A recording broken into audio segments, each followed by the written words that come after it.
Welcome to live technical classes. आज हम discuss करने वाले हैं आईटीआई के आंसर की को जो 29 अगस्त 2022 को हुआ था कि आईटीआई में अब नए तरीके से एग्ज़ाम कैसा होता है। तो क्वेश्चन नंबर फर्स्ट है, what is the class of fire caged by fire would, यानी जलाऊ लकड़ी से होने वाली आग का वर्ग क्या है। इसका करेक्ट आंसर हो जाएगा ए क्लास फायर। ए क्लास फायर के अंतर्गत लकड़ी, कपड़े, ठोस पदार्थ, आग आदि से जिससे आग लगते हैं वह एक क्लास फायर के अंतर्गत आते हैं। तो चलते हैं नेक्स्ट क्वेश्चन की तरफ। क्वेश्चन नंबर टू की तरफ चलते हैं। Question number 2, name of the part mark as X, X के रूप में जो मार्क किया गया है वह क्या है। एक्स के रूप में यहाँ मार्क किया गया है वो क्या है। एक्स के रूप में जो मार्क किया गया है ये एनविल है, और ये फिगर जो दिया गया है ये माइक्रोमीटर का फिगर है। यह आउटसाइड माइक्रोमीटर है। इसकी जो अल्पतमांक होती है लिस्ट काउंट 0.01 mm होती है। आगे चलते हैं क्वेश्चन नंबर 3 की तरफ। Question number 3,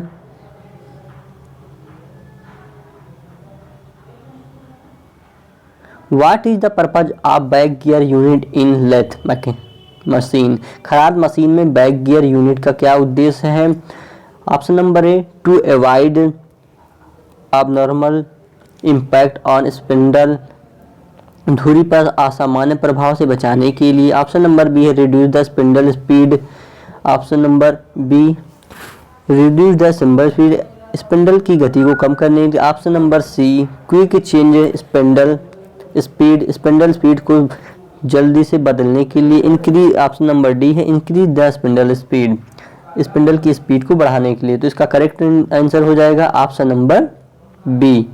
option number B correct answer होता है। इसका प्रयोग जो किया जाता है वो स्पिंडल की स्पीड को बढ़ाने के लिए किया जाता है, और इसका स्पिंडल की स्पीड कम करने के लिए किया जाता है।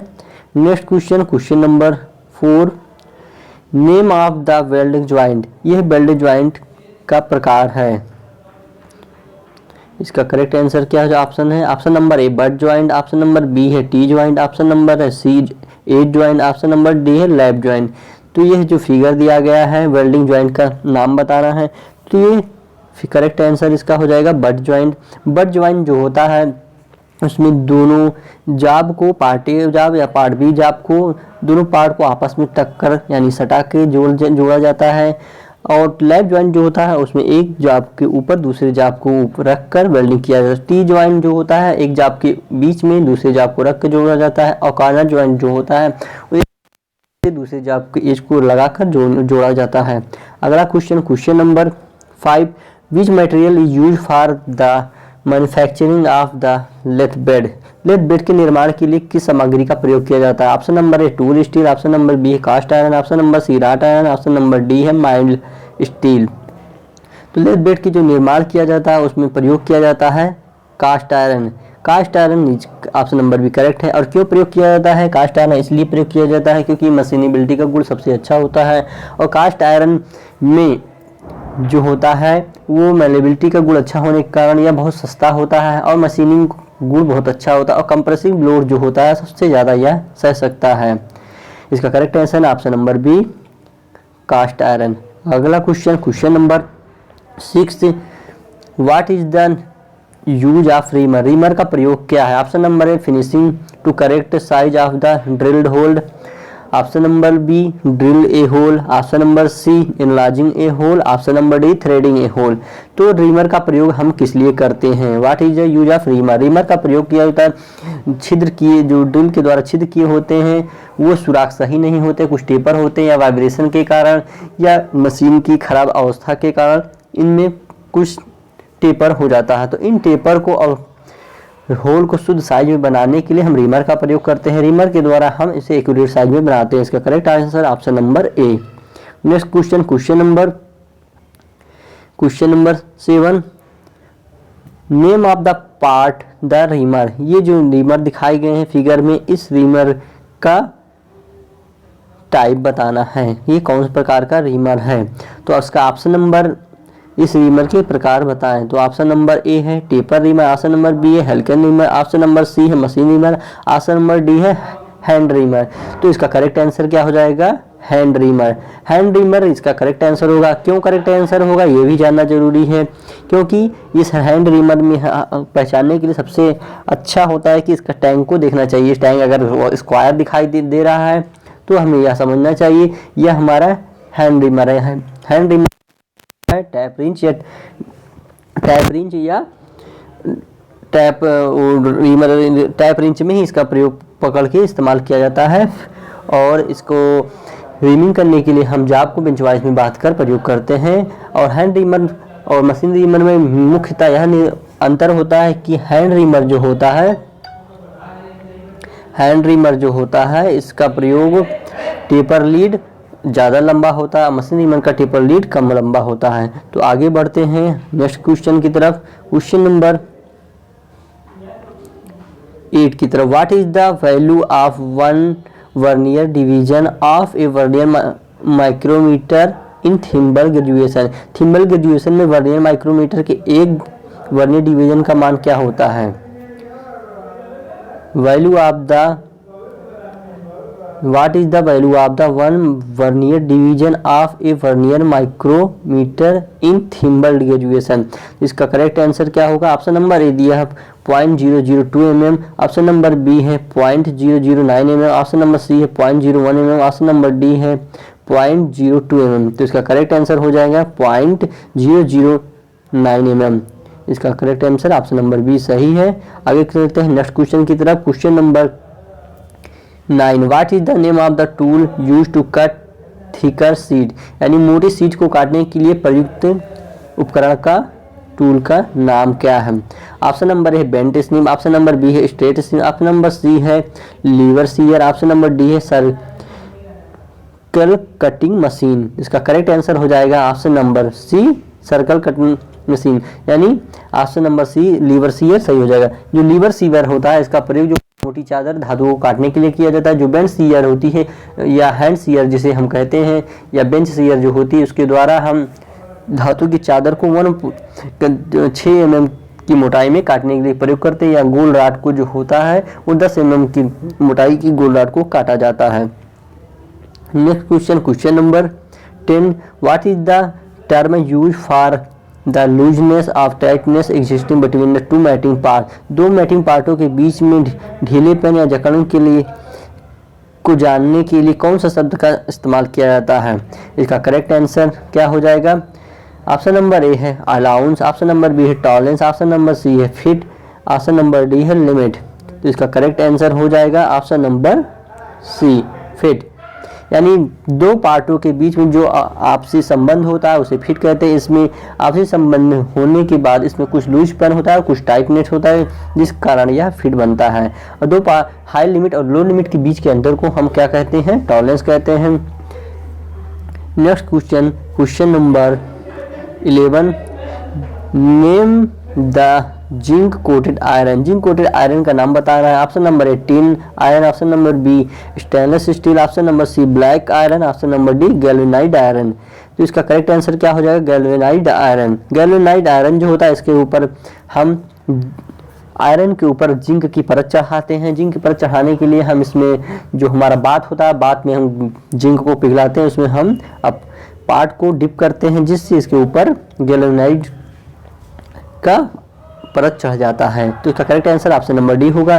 Next question, question number 12। What is the name of the figure? इसमें चित्र में जो दिखाया गया इस फिगर का क्या नाम है? इस गेज का क्या नाम है?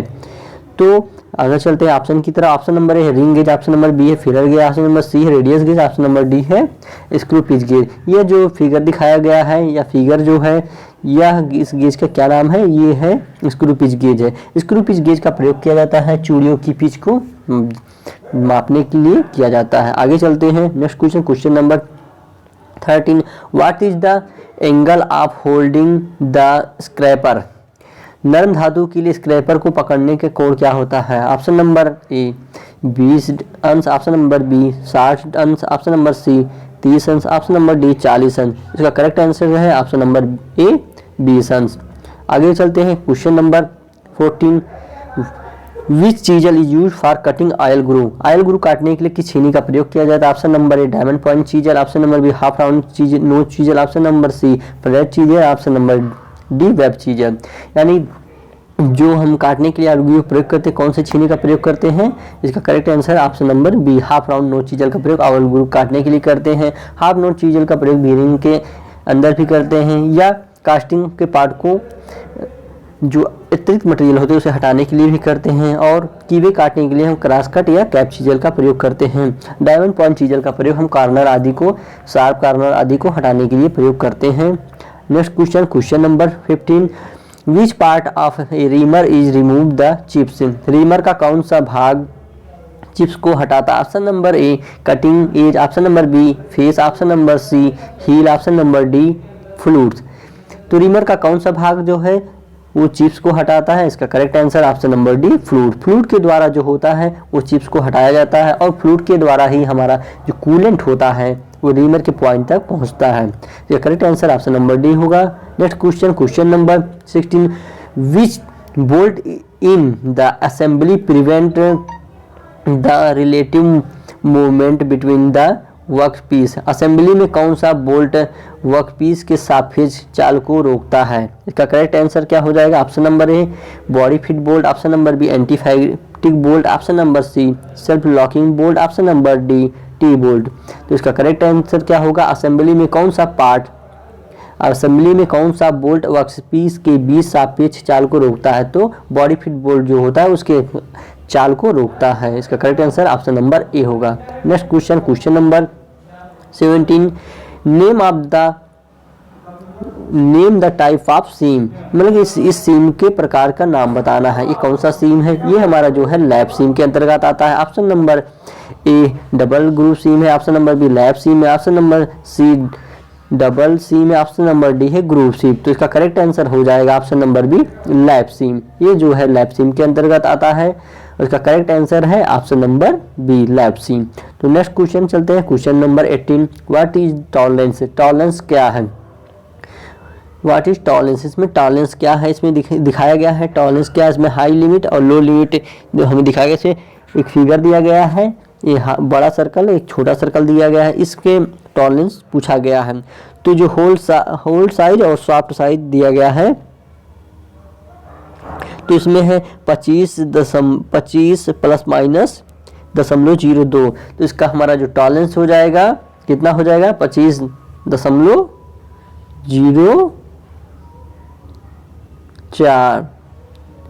इसका टॉलरेंस क्या होगा? ऑप्शन नंबर ए दिया है 0.2 mm, ऑप्शन नंबर बी है 0.4 mm, ऑप्शन नंबर सी है 0.02 mm, ऑप्शन नंबर डी है 0.04 mm। इसका करेक्ट आंसर हो जाएगा 0.4 mm टॉलरेंस। टॉलरेंस ज्ञात करने के लिए सबसे अच्छा और सटीक तरीका होता है, अगर 25.02 दिया है, 25.01 दिया है, तो अगर प्लस माइनस दोनों में दिया है तो हम उसे डायरेक्ट उसे डबल कर देते हैं तो उसका टॉलरेंस आ जाता है, नहीं तो हमें उसे माइनस करके निकालना होता है। तो आगे चलते हैं नेक्स्ट क्वेश्चन में, question number 19, what is the name of the part mark as X in surface gauge. Surface gauge में जो एक्स के रूप में मार्क किया गया वह क्या है? ये है सरफेस गेज का फिगर। ऐसे सरफेस गेज के में एक्स के रूप में यह देखिए मार्क किया गया है। इस पार्ट के नाम को पूछ रहा है, ये कौन सा पार्ट है? तो इसके पार्ट के बारे में जानते हैं। आगे चलते हैं, ऑप्शन देखते हैं। सतह गेज में एक्स के रूप में चिन्हित भाग का क्या नाम है? Option number A nut, option number B snug, option number C scriber, option number D spindle. इसका करेक्ट आंसर है option number B snug. Snug जो होता है वो स्क्राइबर को होल्ड करने के काम आता है और ये पिलर पे लगा हुआ होता है। तो इसका correct answer option number B snug. Next question, question number 20, what is the name of the file. ये फाइल कौन सा है? Rotary file. Option number A barrette file, option number B crossing file, option number C rotary file, option number D tinkers file. इसका correct answer है option number C rotary file. ये जो figure आपको दिखाई दे रहा है ये रोटरी फाइल का फिगर है। रोटरी फाइल जो है इसको पकड़कर प्रयोग किया जाता है अधिकतर। इसका करेक्ट आंसर है option number C rotary file. Next question, question number 21, which part is combined with the stock in vernier bevel protractor. Vernier bevel protractor में स्टॉक के साथ कौन सा भाग संयुक्त होता है? Option number A dial, option number B disc, option number C main scale, option number D blade. Vernier bevel protractor में स्टॉक के साथ कौन सा भाग संयुक्त होता है? Which part is combined with the stock in vernier bevel protractor है। इसका करेक्ट आंसर है option number A, dial. Dial जो होता है वर्नियर बेवल प्रोडक्टर के स्टॉक के साथ इनबिल्ट होता है और इसका प्रयोग हम करते हैं कोण मापने में। नेक्स्ट क्वेश्चन, और वर्नियर बेवल प्रोडक्टर का जो मान होता है वो 5 मिनट तक होता है, 5 मिनट की शुद्धता में माप लेता है। आगे चलते हैं क्वेश्चन नंबर 22 की तरफ। Which gauge is use to check the profile of thread. Thread की प्रोफाइल जांचने के लिए किस गेज का प्रयोग किया जाएगा? ऑप्शन नंबर ए है radius gauge, option number B है plug gauge, option number C दिया है फिलर गेज, ऑप्शन डी है screw pitch gauge. Screw pitch gauge अभी क्वेश्चन पीछे आया था, इससे पहले स्क्रू पिच गेज का फिगर दिया था, इससे पूछा था इसका प्रयोग क्या होता है। स्क्रू पिच गेज जो होता है इसका प्रयोग जो होता है चूड़ी की पिच जांचने के या प्रोफाइल जांचने के लिए किया जाता है। ये अलग अलग प्रकार में आते हैं, जैसे बी ए थ्रेड के अंतर्गत आता है, BSW के अंतर्गत आता है, मीट्रिक के अंतर्गत, तो अलग अलग थ्रेड के अंतर्गत अलग अलग प्रकार के स्क्रू पिच गेज आते हैं। Next question, question number 23, what is the accuracy of metric outside micrometer. Metric outside micrometer की एक्यूरेसी क्या होती है? ऑप्शन नंबर ए है 0.01 mm, ऑप्शन नंबर बी है 0.001 mm, ऑप्शन नंबर सी है 0.002 mm, ऑप्शन नंबर डी है 0.02 mm। तो इसका करेक्ट आंसर क्या हो जाएगा? मीट्रिक आउटसाइड माइक्रोमीटर की एक्यूरेसी क्या होती है? 0.01 mm होती है। ऑप्शन नंबर ए करेक्ट है। 0.01 mm जो होती है ब्रिटिश माइक्रोमीटर का होता है, और 0.002 ये किसी का ही नहीं होता है। 0.02 ऑप्शन नंबर डी जो होता है ये वर्नियर कैलिपर का, ये जो होता है वर्नियर कैलिपर का लिस्ट काउंट होता है 0.02 mm, और 0.001 mm जो होता है ये वर्नियर कैलिपर का ही होता है, लेकिन ये ब्रिटिश टाइप में होता है, तो ये ध्यान देने की बात है। नेक्स्ट क्वेश्चन, क्वेश्चन नंबर 24 है what is the name of the part mark as X. X के रूप में जो पार्ट मार्क किया गया है ये रीमर का पार्ट है। ये कौन सा पार्ट है जो एक्स के रूप में मार्क किया गया है? एक्स के रूप में जो चिन्हित भाग है इस भाग को हम क्या कहते हैं? तो ये क्या होगा? हमारा हेलिक्स होगा, एंगल होगा, क्या होगा? तो इसके आगे चलते हैं, ऑप्शन के ऊपर देखते हैं। ऑप्शन नंबर ए है क्या है? ऑप्शन नंबर ए दिया है हील, ऑप्शन नंबर बी है positive rake angle, option number C negative rake angle, option number D है कटिंग एज। तो इसका करेक्ट आंसर क्या होगा? Option number C negative rake angle. ये जो हमारा होता है negative rake angle, negative rake angle देने से जो होता है हमारे टूल की मजबूती बढ़ जाती है। करेक्ट आंसर इसका क्या है? Option number C. चलते हैं क्वेश्चन नंबर 25 की तरफ। What is the name of the die. इस जो डाई दिया गया है इस डाई का क्या नाम है? ये 2 पीस डाई है कि 1 पीस डाई है कि सॉलिड डाई है? चलते हैं ऑप्शन की तरफ। Option number A split die, option number B adjustable die, option number C solid die, option number D half die. तो इसका करेक्ट आंसर क्या हो जाएगा? Option number D. ये जो होता है हाफ डाई होता है, इसे हम हाफ डाई के रूप में जानते हैं। इसके द्वारा हम किसी बाहरी रॉड पे या पाइप आदि पे चूड़ियाँ काटते हैं। चलते हैं नेक्स्ट क्वेश्चन की तरफ। Question number 26, which sheet metal is easy to join and solder. जोड़ और सोल्डर के लिए कौन सी धातु की शीट सबसे आसान है, जो सबसे आसानी से हम जोड़ लेते हैं? ऑप्शन नंबर है stainless steel, option number B lead, option number C galvanised iron, option number D tin plate. सबसे आसानी से हम किस को हम जोड़ लेते हैं सोल्डर के द्वारा? तो हम इसका करेक्ट आंसर कैसे हम लगाएंगे कि टिन सोल्डर का लेड होगा? तो इसका correct answer option number D है टिन। क्यों होगा टिन? क्योंकि टिन की जो मेल्टिंग पॉइंट होती है वो 223 डिग्री से 232 डिग्री सेल्सियस होती है, और लेड का होता है 330 या 327 डिग्री सेल्सियस होता है। इसी के दौरान हम इसे सही आंसर लगा सकते हैं।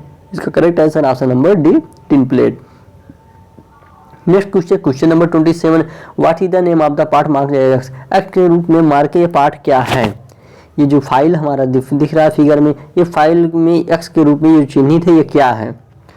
तो एक्स के रूप में चिन्हित भाग का नाम क्या है? तो आगे चलते हैं। ऑप्शन नंबर ए है टिप है, ऑप्शन नंबर बी हील है, ऑप्शन नंबर सी है सेफ एज है, ऑप्शन नंबर डी है टैंग है। तो इसका करेक्ट आंसर हो जाएगा option number C safe edge. Next question चलते हैं आगे क्वेश्चन की तरफ 28 में। What is the name of the hammer. इस हैमर का नाम क्या है? तो इस क्रॉस पिन हैमर है, बॉल पिन हैमर है, कौन सा हैमर है? आगे चलते हैं। Option number A cross pin hammer, option number B straight pin hammer, option number C है mallet hammer, option number B, option number D ball pin hammer. तो इसका करेक्ट आंसर क्या हो जाएगा? इसका करेक्ट आंसर हो जाएगा option number A cross pin hammer. अगर हैमर का हैंडल पिन के क्रॉस में होता है तो ये हमारा या हैंड जो पिन होती है हैंडल के क्रॉस में होती है वो क्रॉस पिन हैमर होता है। अगर पिन जो होता है हैंडल के स्ट्रेट पॉइंट में होता है तो वो स्ट्रेट पिन होता है। अगर वो पिन जो होती है गेंद की तरह होता है वो बॉल पिन हैमर होता है। नेक्स्ट क्वेश्चन की तरफ चलते हैं। Question number 29, what is the name of stake? Stake का नाम क्या है?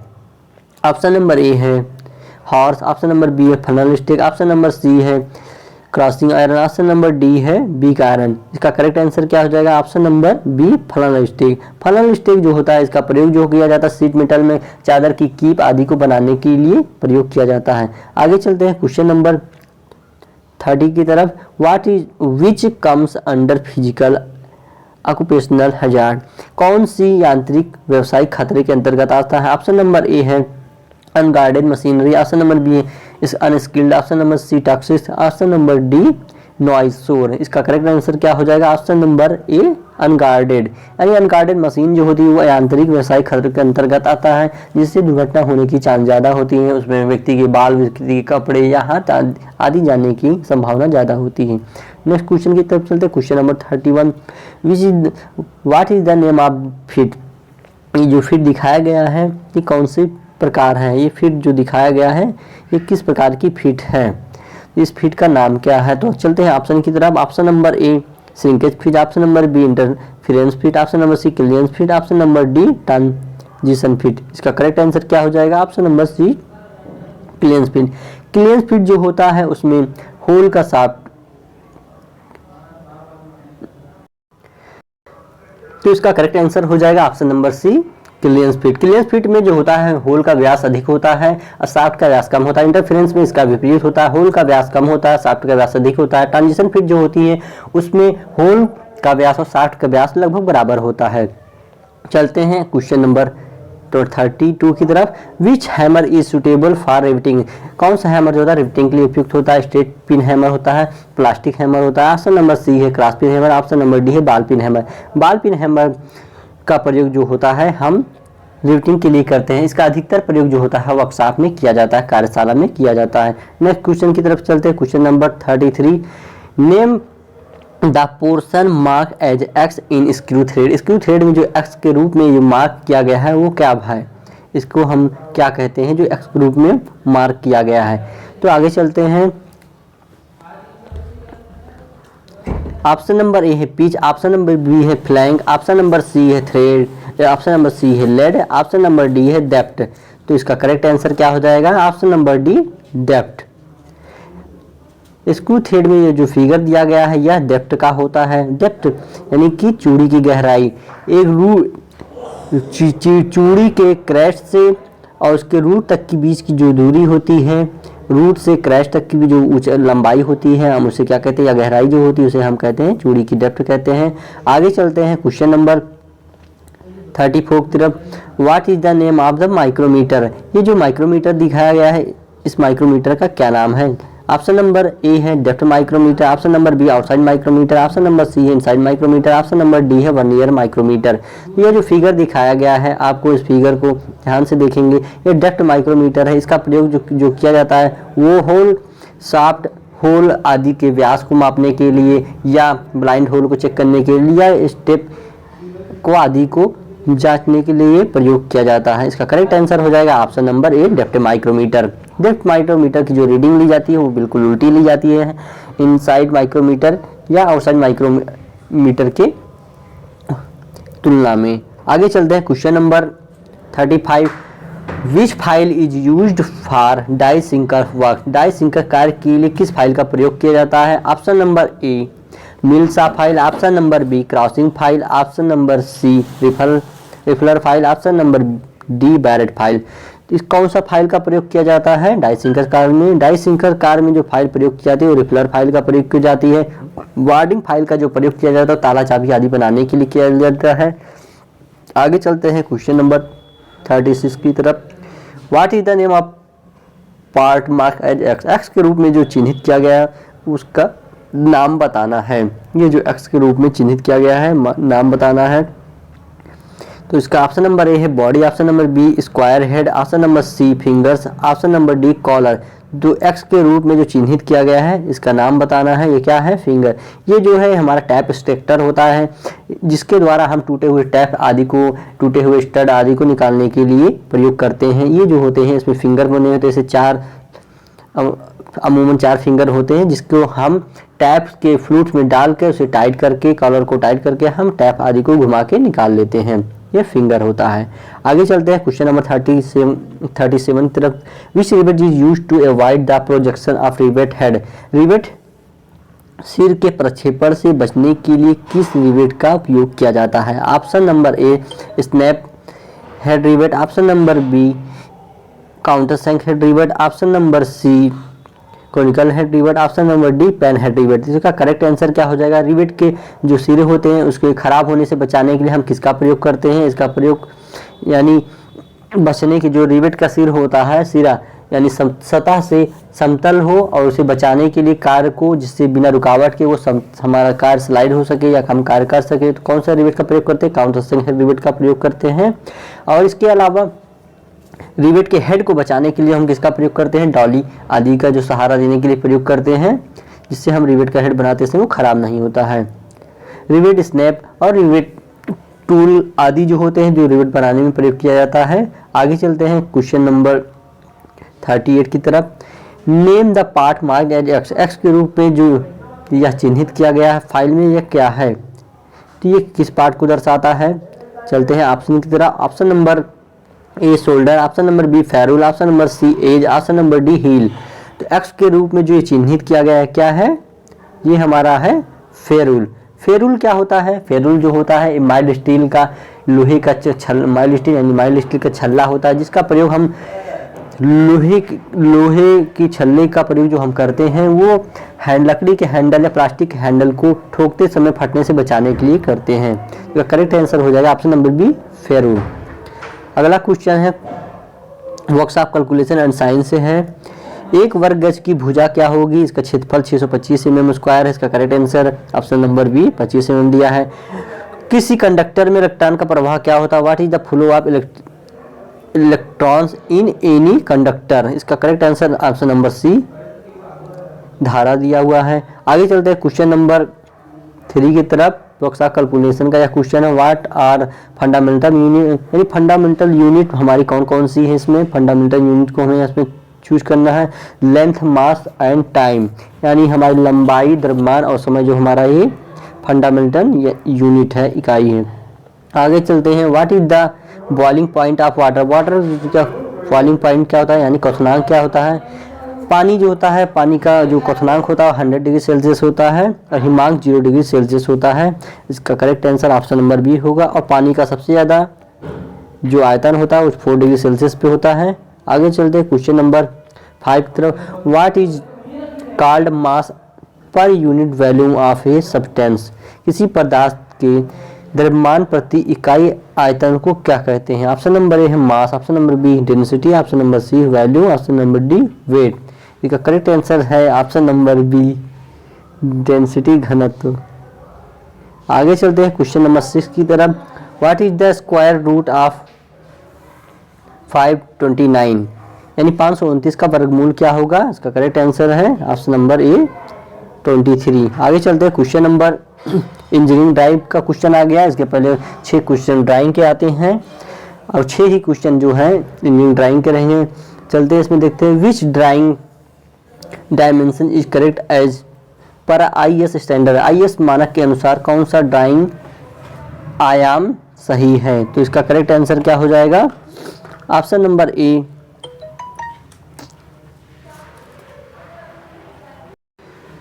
तो इसका IS मानक के अनुसार ड्राइंग कौन सा ड्राइंग आयाम सही है? ऑप्शन नंबर ए 50 एंड 50 दिया हुआ, option number B, option number C और ऑप्शन नंबर डी। तो इसका करेक्ट आंसर क्या है? Option number D. Option number D इसका करेक्ट आंसर हो जाएगा 50/50। इसमें हमें चूज करना है कि कैसे इसमें मार्किंग किया, हम कैसे हम इसमें डायमेंशनिंग करते हैं और ये करेक्ट आंसर क्यों हो रहा है। इसमें डायमेंशनिंग जो होता है, डायमेंशनिंग करने का जो तरीका है, ये 50 जो है एरो के ऊपर है। यहाँ पे आप देख सकते हैं एरो के ऊपर यहाँ पे डायमेंशनिंग की गई है और इसी चीज़ को आपको पढ़ाया गया है एकदम बेहतरीन तरीके से कि हमें डायमेंशन करना कैसे किया जाता है। एरो के नीचे डायमेंशन यहाँ पे देखिए किया गया, इसलिए यह ऑप्शन गलत हो गया। यहाँ पे भी एरो के नीचे डायमेंशन किया गया, ऑप्शन नंबर बी में देख सकते हैं एक एरो के ऊपर डायमेंशन किया गया है, एक एरो के नीचे किया गया है। इस प्रकार से ये क्वेश्चन ऑप्शन नंबर सी भी गलत हो गया। इसी प्रकार से ऑप्शन नंबर बी आप देख सकते हैं, ऑप्शन नंबर ए में भी इसी प्रकार से डायमेंशन किया गया है, जो कि ये करेक्ट नहीं है। इसी प्रकार से क्वेश्चन आपको पढ़ाया गया है और बहुत ही बेहतरीन तरीके से लेक्चर में आपको पढ़ाया गया है कि कैसे आपको डायमेंशनिंग करना है। नेक्स्ट क्वेश्चन की तरफ चलते हैं, क्वेश्चन नंबर 2 की तरफ। Which arrow head is correct as per standard, मानक के अनुसार कौन सा तीर सही होता है। Option number A, option number B और ऑप्शन नंबर सी, इनमें कौन सा तीर जो होता है एरो हेड जो बनाते हैं डायमेंशनिंग के लिए वो सही होता है। इसका करेक्ट आंसर क्या होगा। इसका करेक्ट आंसर जो है ऑप्शन नंबर ए सही है, मानक के अनुसार, क्योंकि इसी प्रकार से जो होता है क्लोज एरो ही बनाना चाहिए और जितना इसकी हेड की जो इसकी तीर की जो चौड़ाई होती है वो लगभग 1 से 1 mm हो 1 से 2 mm होती है और इसकी लंबाई जो होती है लगभग 3 mm तक रखी जाती है। तो ये सब आपको बताया गया होगा। आगे चलते हैं क्वेश्चन नंबर 3 की तरफ। Identify the name of the set square, ये जो सेट स्क्वायर है इसका नाम आपको जानना है। सेट स्क्वायर का नाम खोजें। ऑप्शन नंबर ए है 30 डिग्री, ऑप्शन नंबर बी है 60 डिग्री, ऑप्शन नंबर सी है 45 डिग्री, ऑप्शन नंबर डी है 15 डिग्री। तो सेट स्क्वायर का ये जो दिया गया है इसका डिग्री आपको पहचानना है कितनी डिग्री का है। इसका करेक्ट आंसर है ऑप्शन नंबर सी 45 डिग्री। आप जो सेट स्क्वायर होता है इसमें 2 प्रकार के सेट स्क्वायर पर होते हैं एक सेट में, एक होता है 60 30 90 और एक होता है 45 45 90। तो ये सेट स्क्वायर जो दिया है ये 45 45 90, 45 अंश और 90 अंश का सेट स्क्वायर है। आगे चलते हैं क्वेश्चन नंबर 4 की तरफ। Identify the conventional symbol of material, ये जो मटेरियल है पदार्थ दिया गया है, इस पदार्थ का हमें सिंबल प्रतीक पहचाना, इस सिंबल का क्या अर्थ होता है। तो आगे चलते हैं क्वेश्चन नंबर ए की तरफ। कांच, option number B steel, option number C दिया है चीनी मिट्टी यानी पोर्सलिन, ऑप्शन नंबर डी दिया है लेड।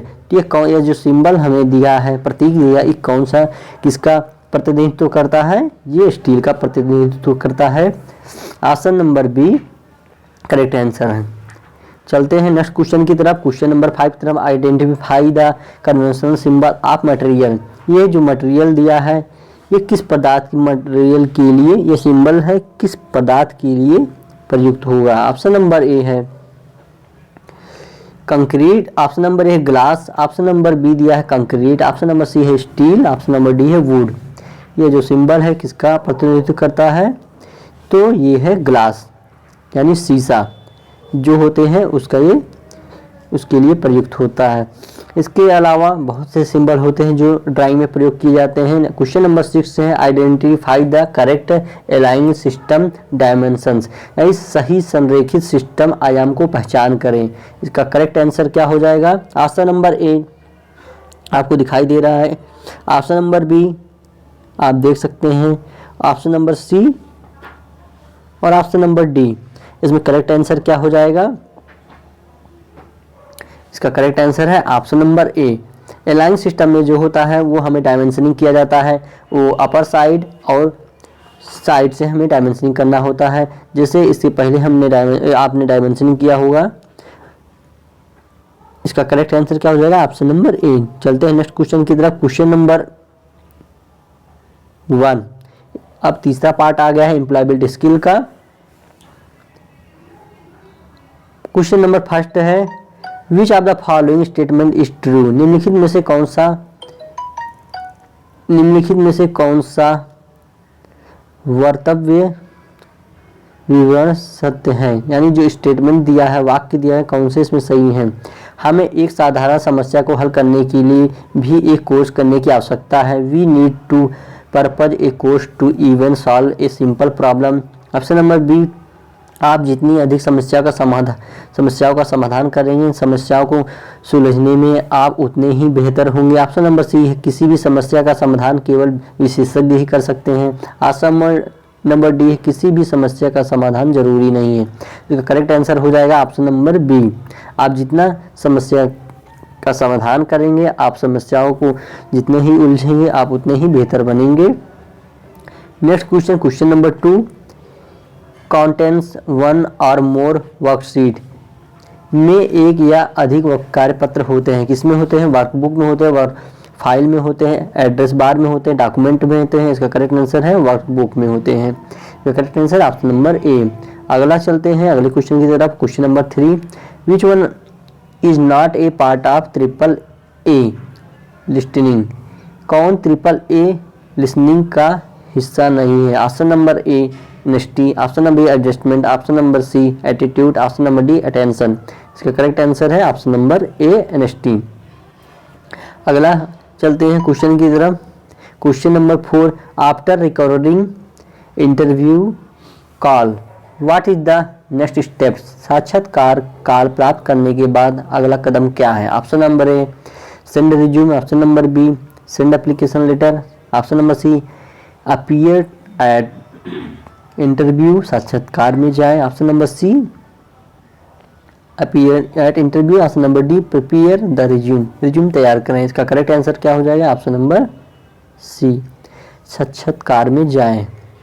अगला question, question number 5 a person is someone who work for a person organisation and gets paid for the work. एक व्यक्ति वह जो किसी व्यक्ति संगठन के लिए काम करता है और उस काम के लिए भुगतान करता है। Option number A self employed स्वनियोजित, option number B wage employed नियोजित मजदूरी, ऑप्शन नंबर सी इंटरप्रेन्योर उद्यमी, ऑप्शन नंबर डी इनमें से कोई नहीं नवादा एवं। इसका करेक्ट आंसर क्या हो जाएगा? ऑप्शन नंबर बी नियोजित मजदूरी। अगला क्वेश्चन चलते हैं क्वेश्चन नंबर 6 की तरफ। The 3 R to save environment are. पर्यावरण को बचाने के लिए 3 आर हैं। कौन कौन से आर प्रयोग किए जाते हैं? Option number A reduce, recycle, reuse, option number B reverse, reuse, reduce, option number C reuse, reverse, reduce, option number D reverse, reduce, recycle. इसका करेक्ट आंसर क्या हो जाएगा? Option number A reduce, recycle, reuse. ये copy किताब आदि पे आप देखे होंगे आजकल जितने भी प्रोडक्ट आते हैं सभी पे ये ट्रिपल आर देखने को मिलते हैं। रिड्यूस, रिसाइकिल, रीयूज बने होते हैं और ये सिंबल जो होता है ग्रीन कलर से बना हुआ होता है। आगे चलते हैं क्वेश्चन नंबर 7 की तरफ। गेस्चर बिटिंग नेल्स सो नाखून काटना वाला हाव भाव क्या दर्शाता है? यानी नाखून जो हम काटते हैं दांतों के द्वारा काटते हैं आदि जो काटते हैं तो उसका हाव भाव हम क्या कहलाता है? बोर्डम कहलाता है, कॉन्फिडेंस कहलाता है, इनसिक्योरिटी कहलाता है, डिफेंसिवनेस कहलाता है। इसका करेक्ट आंसर क्या हो जाएगा? इनसिक्योरिटी।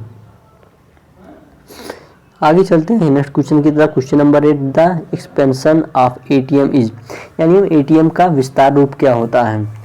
ऑप्शन नंबर है asynchronous teller machine, option number B asynchronous time machine, option number D automated teller machine, option number D है ऑटोमेटेड टून मशीन। इसका करेक्ट आंसर क्या हो जाएगा?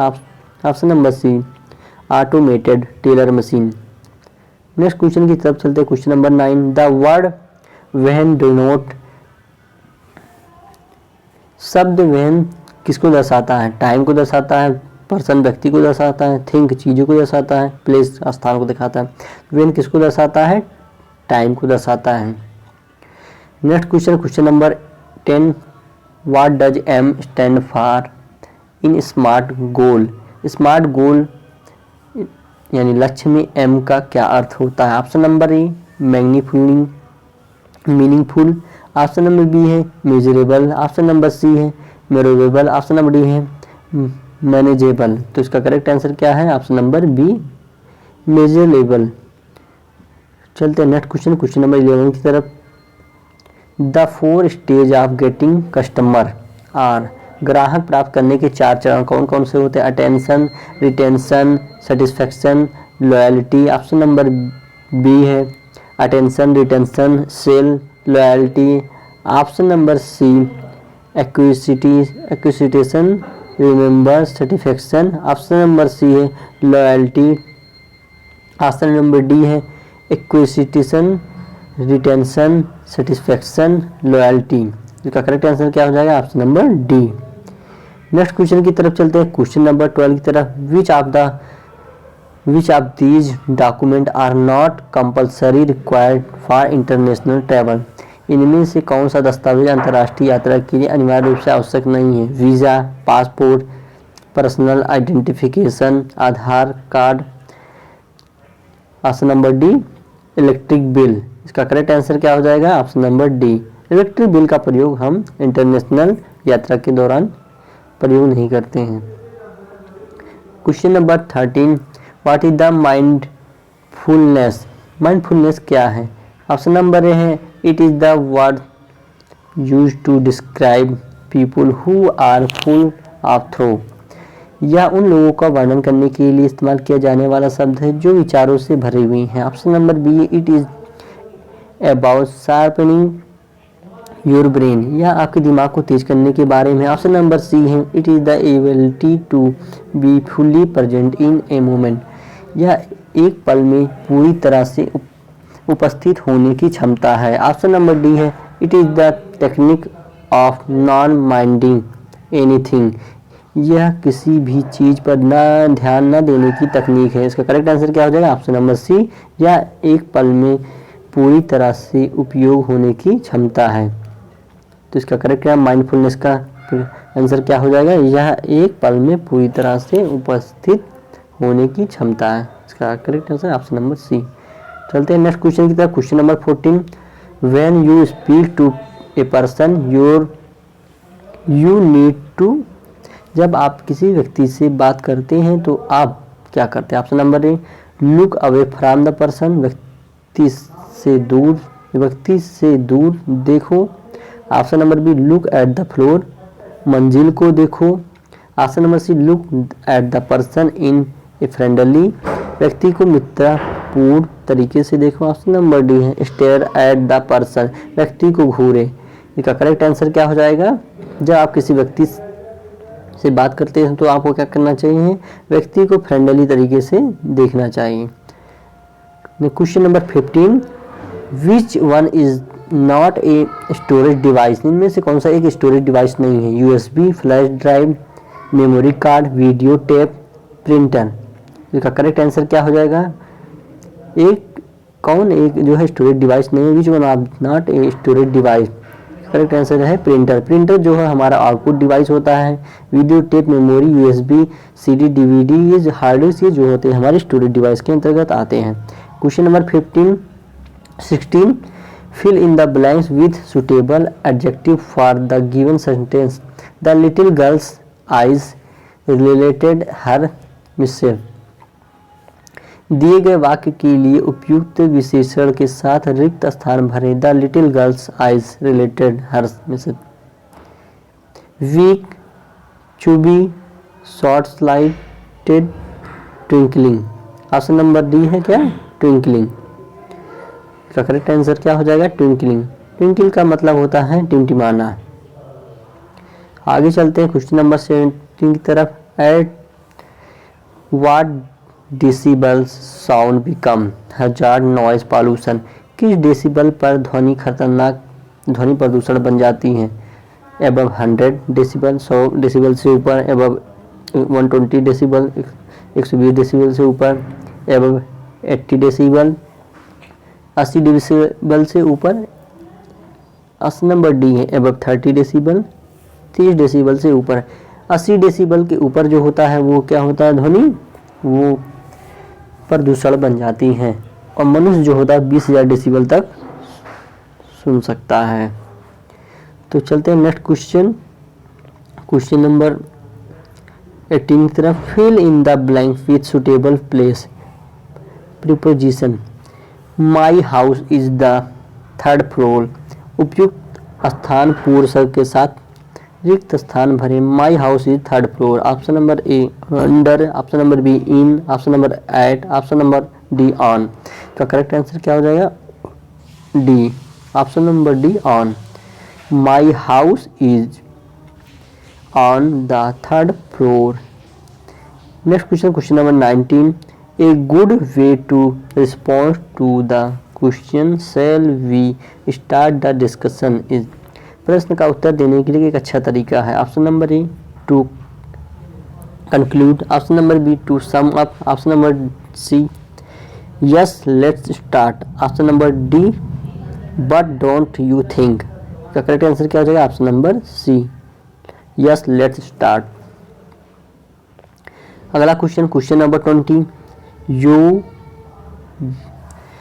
withdraw Rs 500 from an ATM. The ATM machine given out Rs 5000.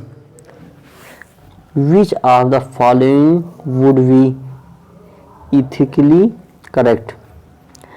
आप एक ATM से 500 रुपये निकालते हैं, ATM मशीन 5000 रुपये देती है, निम्नलिखित में से कौन सा नैतिक रूप से सही होगा? टेक द मनी, रुपए ले लें, मेक ए कंप्लेंट, शिकायत दर्ज करें, option number C give the money to the poor, गरीब को पैसा दे दें, option number D drop the money near ATM, ATM के पास पैसे गिरा दे। इसका करेक्ट आंसर क्या होगा? ऑप्शन नंबर बी शिकायत दर्ज करें, make the complaint. Option number question number 21, which one of the following is a describing word? निम्नलिखित में कौन सा एक वर्णात्मक शब्द है? Eat, repair, soap, hot. इसका करेक्ट आंसर क्या होगा? हॉट। हॉट एक डिस्क्राइबिंग वर्ड है। Next question, question number 22, based on the information that you got through probing you will be in a better position to make. जांच के दौरान आपको जो जानकारी मिलती है उसके आधार पर आप बनाने की बेहतर स्थिति में होंगे। Option number A prepare, option number A proper product suggestion, option number B है effective problem solving, option number C build friendship, option number D no progress, कोई प्रगति नहीं। तो इसका करेक्ट आंसर क्या होगा? आप जांच के दौरान आपको जो जानकारी मिलती है उसके आधार पर आप बनाने की स्थिति में होंगे। तो इसका करेक्ट आंसर क्या हो जाएगा? उचित उत्पाद सुझाव, proper product suggestion. Question number 23, the expansion of RAM is. RAM का विस्तार क्या होता है? ऑप्शन नंबर ए है रीड ऑप्टेक्ट machine, option number B random access machine, option number C read access memory, option number D random access memory. तो इसका correct answer क्या हो जाएगा? Option number D random access memory. ROM का जो full form होता है वो रीड ओनली मेमोरी होता है, रैम का होता है रैंडम एक्सेस मेमोरी, CPU का होता है central processing unit. Next question चलते हैं, question number 24, dash is a tool use for problem solving and decision making, it has 4 stage. समस्या समाधान और निर्णय लेने के लिए उपयोग किए जाने वाला एक उपकरण है, इसके 4 चरण हैं। Option number A plan direct check act, option number B plan deny check act, option number C plan define check act, option number D plan do check act. इसका करेक्ट आंसर क्या हो जाएगा? Plan do check act. Next question, question number 25, which one is a don't of discussion etiquette. चर्चा शिष्टाचार का don't है। Option number A है listen to other, दूसरों को सुने, ऑप्शन नंबर बी है बी ओपन माइंडेड, दिमाग खुला रखना, ऑप्शन नंबर सी है आर्ग्यू अननेसेसरी, अनावश्यक बहस करें, option number D use moderate tone, मध्यम स्वर का प्रयोग करें। इसका करेक्ट आंसर क्या हो जाएगा? ऑप्शन नंबर सी अनावश्यक बहस करें, आर्ग्यू अननेसेसरी। नेक्स्ट क्वेश्चन चलते हैं। तो हाँ लास्ट क्वेश्चन हो गया 25। ये जो क्वेश्चन था ये ITI का जो पिछली वर्ष 2022 में एग्जाम हुए थे उनका फिटर क्वेश्चन था। नए सिलेबस के अनुसार अब ITI फिटर ट्रेड इलेक्ट्रीशियन या सभी ट्रेडों का एक ही एग्जाम होगा, जिसमें 25 क्वेश्चन एम्प्लॉयबिलिटी स्किल के क्वेश्चन होंगे और 25 क्वेश्चन लगभग थ्योरी के होंगे और 6 क्वेश्चन ड्राइंग के और 6 क्वेश्चन होंगे मैथ की। तो ये रहा फीटर के क्वेश्चन को। नेक्स्ट क्वेश्चन में हम डिस्कस करेंगे अगले क्वेश्चन को। अगर वीडियो आपको अच्छा लगा तो वीडियो को लाइक करें, चैनल सब्सक्राइब करें। जय हिंद।